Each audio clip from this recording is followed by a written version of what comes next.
Hi kids, welcome to Wise Words with Pastor Johannes. And today we're going to talk about respect. How do we spell respect? Respect is spelled R-E-S-P-E-C-T. What does respect mean? Respect means to treat others with kindness and consideration. Let me tell you a story about some parents that brought their children to Jesus so that he could bless them.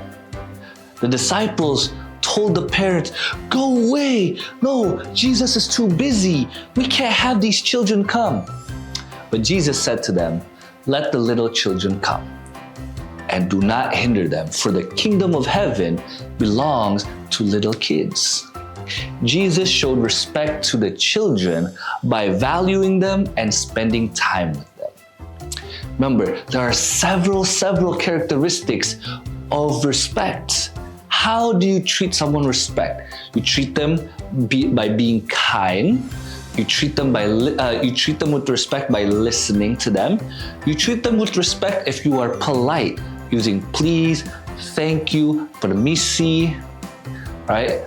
You treat them with respect if you treat them with fairness. That means you're treating everyone equally and not judging others. And by appreciating them, you treat them with respect. You appreciate them, giving them value to who they are. The Bible says, show proper respect to everyone. Love the family of believers, fear God, and honor the emperor. Respecting others shows our love for God and His creation. So remember, respect means treating others with kindness and consideration because it shows us that God's love is for everyone. So thanks for listening, and remember, Jesus loves you very much. God bless you. Hai pemirsa Mesbah Cilik dan para orang tua yang kami kasihi. Kita kembali lagi dalam episode yang baru. Episode kali ini kita mau bagaimana mengajarkan respect kepada anak-anak kita sejak dini. Sebagai orang tua Kristen, kita dipanggil untuk menanamkan nilai-nilai yang memuliakan Tuhan dalam kehidupan anak-anak kita. Nah, salah satu nilai yang penting yang perlu kita tanamkan kepada anak-anak adalah rasa hormat.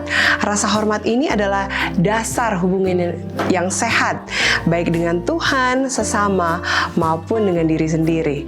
Dalam Efesus 6 ayat 2 dan 3, di sana diajarkan, hormatilah ayahmu dan ibumu.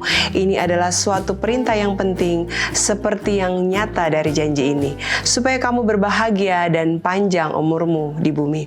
Ayat ini mengingatkan kita bahwa menghormati orang lain, dimulai dari orang tua, adalah bagian dari perintah Tuhan, bukan cuma perintah manusia, tetapi adalah perintah Tuhan. Rasa hormat itu bukan hanya melalui kata-kata, tetapi juga tentang sikap hati dan tindakan kita. Sebagai orang tua, kita ini memiliki peran yang penting dalam menanamkan rasa hormat kepada anak-anak kita. Ini dimulai dengan memberikan teladan dalam cara kita berbicara dan bertindak. Ketika kita menunjukkan rasa hormat kepada orang lain, terutama kepada pasangan kita di dalam keluarga, anak-anak kita akan belajar untuk melakukan hal yang sama. Mereka akan melihat dan mereka akan belajar bagaimana kita menghormati pasangan kita, menghormati keputusan, dan menghargai perbedaan pendapat. Mengajarkan rasa hormat juga berarti mengajari anak-anak kita untuk melihat bahwa setiap orang sebagai ciptaan Tuhan yang berharga. Ini termasuk menghormati teman, guru, bahkan mereka yang berbeda pandangan atau latar belakang. Nah, ketika anak-anak memahami bahwa semua orang diciptakan menurut gambar dan rupa Allah di dalam Kejadian 1 ayat 27, mereka akan belajar untuk menghormati setiap individu dengan tulus. Nah, marilah kita berkomitmen untuk mengajarkan dan mencontohkan rasa hormat dalam kehidupan sehari-hari.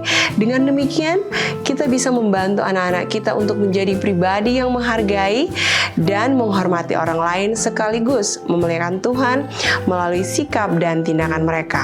Karena rasa hormat yang mereka pelajari dan praktekkan sejak mereka kecil akan menjadi fondasi yang kuat bagi hubungan yang sehat dan penuh kasih di masa depan. Semoga pelajaran pada episode kali ini bisa bermanfaat bagi kita semua. Sampai jumpa minggu depan.